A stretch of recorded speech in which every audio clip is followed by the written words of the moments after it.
Je voudrais commencer par féliciter les initiateurs de cette activité, M. Aïdara et ses collaborateurs. Féliciter les premiers intervenants. J'ai eu la chance de suivre l'intervention de M. Diop, mais le colonel, je l'ai raté, j'ai suivi les réponses. Vous féliciter pour la pertinence des propos. Et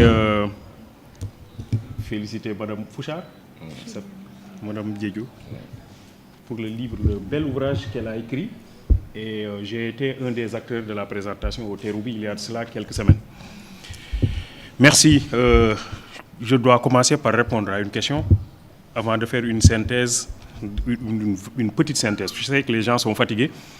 Une petite synthèse de mon intervention.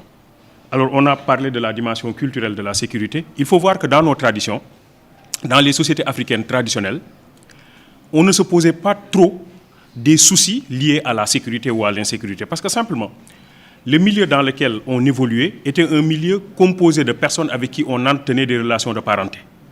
C'est-à-dire donc le village était une famille élargie. C'est pour cette raison d'ailleurs, si vous regardez bien jusqu'à nos jours au Sénégal, les villages portent les noms des ancêtres fondateurs. On dit Keur, Keur Mbaye Fall, Keur Ndiaye Lo, Keur, c'est la maison d'eux.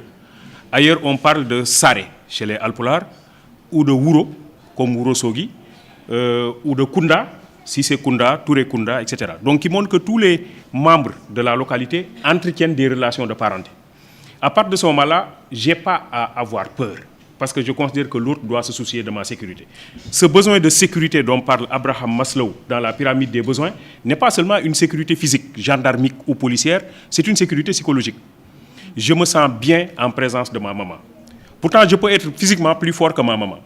Mais en sa présence, je me sens en sécurité. Et quand j'ai des problèmes, j'appelle à son secours. Chez les Wolof, on dit « Oui, Samandai ». En fait, moi, j'ai plus de force que ma maman, mais ma maman inspire sécurité. C'est pourquoi, en fait, quelqu'un comme Milan Kundera, dans un ouvrage qui est intitulé « L'insoutenable légèreté de l'être », considère que l'amour n'est pas le fait de partager un lit, mais le fait de partager un sommeil.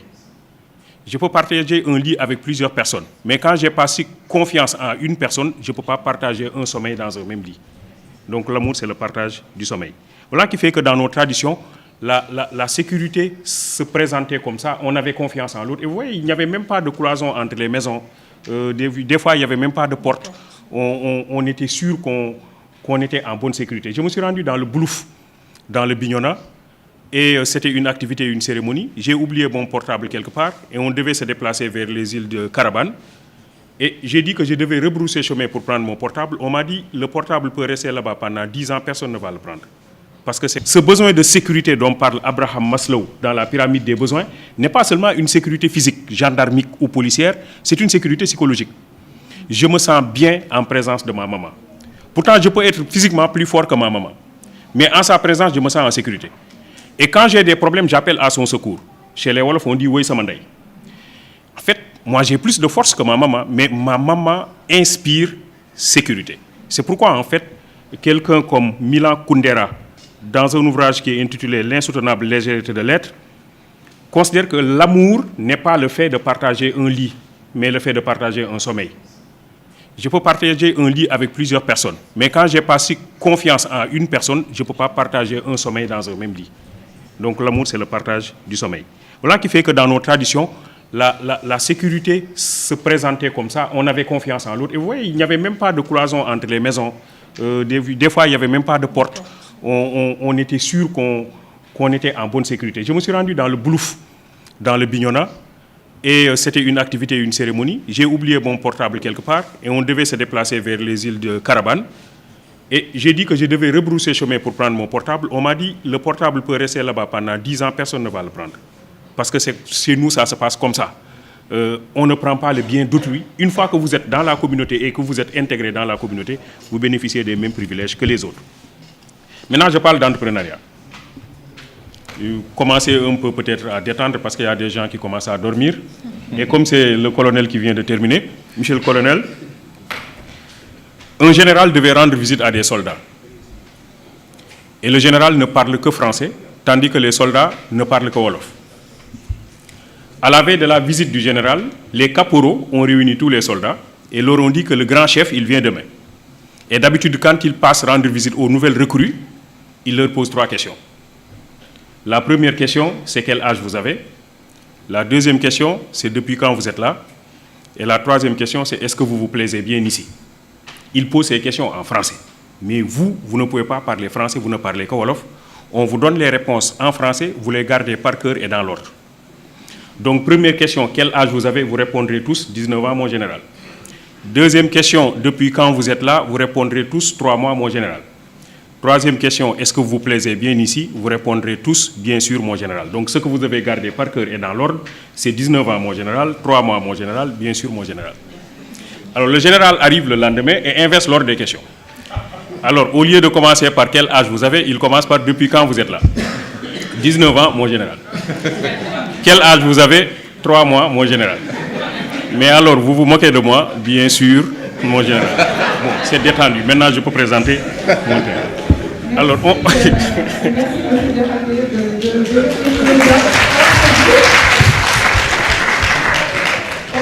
ici le colonel pour la session sportive ce matin. Éventuellement, on fera peut-être intervenir à nouveau. Ben voilà. Merci. Alors, donc, si on compare le rapport entre l'Afrique et l'Europe sous la forme d'un match de football, je considère que nous avons mené une rencontre, l'Afrique et l'Europe, et nous en sommes à la mi-temps. Et à la mi-temps de ce match, nous avons encaissé 5 buts. Et nous n'avons pas encore marqué un seul but. Le premier but que nous avons encaissé, il me semble que c'est l'esclavage. Pendant plusieurs décennies, nos sociétés ont été soumises au régime de l'esclavage et les personnes les plus physiquement aptes qui devaient développer nos localités ont été arrachées du continent et orientées vers d'autres localités. Évidemment, il ne s'agit pas de pleurnicher sur son histoire, mais c'est la réalité. Pour moi, ça a été un but historique fatal que nous avons encaissé. Deuxième but que nous avons encaissé, il me semble que c'est la colonisation. Parce que tout le monde sait que le colonisateur, il était mu par 2 préoccupations. Première préoccupation, c'était piller les ressources économiques, mais même là, on peut dire que c'est jouable, on peut piller nos ressources économiques, on peut les refaire, on peut se rattraper. Mais la seconde préoccupation, c'était piller les ressources culturelles. Et ça, c'était plus compliqué. Le pillage systématique de nos ressources culturelles. Je reviendrai là-dessus lorsqu'on parlera de l'entrepreneuriat. Troisième but que nous avons encaissé, il me semble que c'est la néocolonisation. Le colonisateur n'est plus là, mais qui peut oser dire aujourd'hui qu'il n'est pas là? Je crois que la réponse du colonel tout à l'heure par rapport aux questions de sécurité montre qu'il est parti, mais qu'il est encore là. Entre les colonisés, dit Jean-Paul Sartre, le colon s'est arrangé pour être l'éternel médiateur. Et comme les mots sont des idées, dit-il, quand le nègre déclare en français qu'il rejette la culture française, il prend d'une main ce qu'il rejette de l'autre. On ne peut pas dire en français que je n'aime pas la culture française. Quatrième but que nous avons encaissé, il me semble que c'est la mondialisation. Normalement, la mondialisation devrait être une opportunité pour toutes les communautés. Mais telle qu'elle est en train de se configurer actuellement, la mondialisation semble prononcer davantage la marginalisation des pays pauvres, des communautés pauvres et notamment des pays africains. Cinquième but que nous avons encaissé, il me semble que c'est un but contre son camp. À mon avis, c'est tous les cas d'incivisme, de malgouvernance, de détournement, de deniers, etc. Je les appelle but contre son camp. Fin de la première mi-temps, on a joué 45 minutes, il faut engager la deuxième mi-temps, il nous reste 45 minutes et il est possible, à mon avis, de faire une remontada. Mais ça suppose que l'on est un bon entraîneur, c'est-à-dire le leadership. Me semble excessivement important, un leader avisé et volontaire, généreux, engagé, juste et droit. Deuxième chose qui me semble importante, c'est un 11 qui est prêt à mouiller le maillot. Un ancien entraîneur de l'équipe nationale du Sénégal disait que je n'ai pas besoin des 11 meilleurs, j'ai besoin du meilleur 11. On peut avoir les 11 meilleurs et ne pas avoir une bonne équipe. Par contre, avoir un bon 11, ça c'est pour des gens qui sont véritablement engagés. Et c'est à ce niveau-là précisément que je considère que quand on parle d'entrepreneuriat, il faut de l'engagement, il faut de l'opiniâtreté, il faut de l'entêtement à la limite.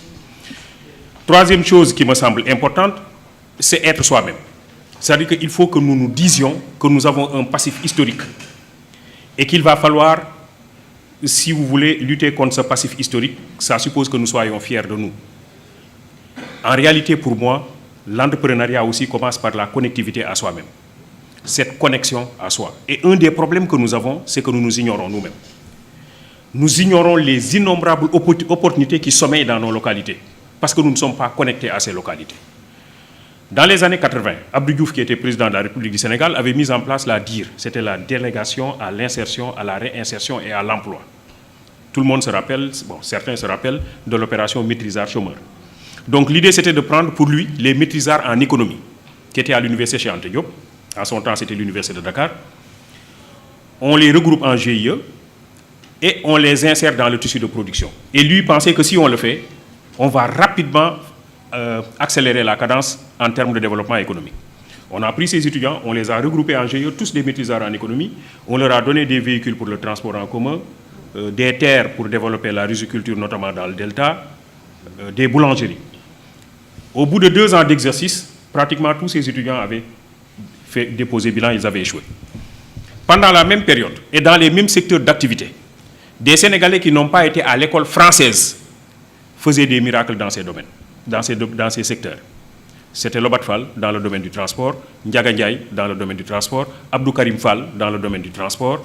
C'était des gens comme Bokar Samba Dièye dans l'importation du riz et la distribution, etc. On pourrait multiplier les exemples.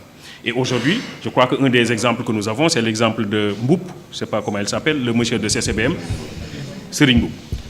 Alors, la blague, c'est quoi? C'est que quelqu'un est allé chercher un emploi dans une grosse structure. Il voulait être gardien, parce que lui n'est pas allé à l'école. Il voulait être gardien dans cette structure. Il s'est présenté au directeur des ressources humaines, qui lui dit, est-ce que tu as une adresse mail pour qu'on vous envoie le dossier à fournir? Le monsieur dit, je n'ai pas d'adresse mail. On lui dit donc, tu ne peux pas être gardien chez nous. Parce que ça, c'est le minimum, il faut avoir une adresse mail. Le monsieur part et en rentrant, il voulait acheter une barre de cigarettes et il a vu qu'il n'avait pas de boutique sur toute la ruelle. Il dit, ça c'est une idée pour moi, je vais commencer par une petite table et je vais vendre des barres de cigarettes. Il commence par cette affaire qui marche bien. Après, il vend des journaux. Après, des crédits téléphoniques. Après, il installe une boutique. Et après, il a un grand domaine commercial. Et un master en comptabilité est venu le voir pour être recruté dans son entreprise. Alors, et le monsieur lui dit, moi, je suis titulaire d'un master en comptabilité, je veux être recruté dans ton entreprise. Je veux que tu me donnes ton adresse mail. Et comme ça, une fois à la maison, je t'envoie tout mon dossier dans ton adresse mail, dans ta boîte mail. Et le monsieur lui dit, je n'ai pas d'adresse mail. Il dit, toi, tu n'as pas d'adresse mail et tu es propriétaire de ce grand domaine commercial. Si tu avais une adresse mail, tu serais le plus grand opérateur économique du monde. Il lui dit, si j'avais une adresse mail, je serais gardien. En réalité, ce que je vous dis, c'est que c'est ça aussi l'entrepreneuriat. L'idée, c'est quoi? L'idée, c'est se connecter à soi. Et pour pouvoir interroger les multiples opportunités qui existent dans la localité, dans l'environnement. Nous avons un système de formation qui nous déconnecte de notre environnement et qui nous déconnecte de nous-mêmes. Parce que justement, l'école que nous avons héritée de la colonisation développe des curricula qui ne nous réconcilient pas toujours avec nous-mêmes. Et qui, pire, développe un complexe d'infériorité par rapport à l'autre. M. Diop parlait tantôt du benchmarking pour aller chercher chez les autres des choses qu'ils font et qui ne sont pas toujours adaptées à nos propres problèmes. En réalité, c'est cela aussi, c'est ce complexe d'infériorité. Les autres font, il faut que nous fassions exactement la même chose.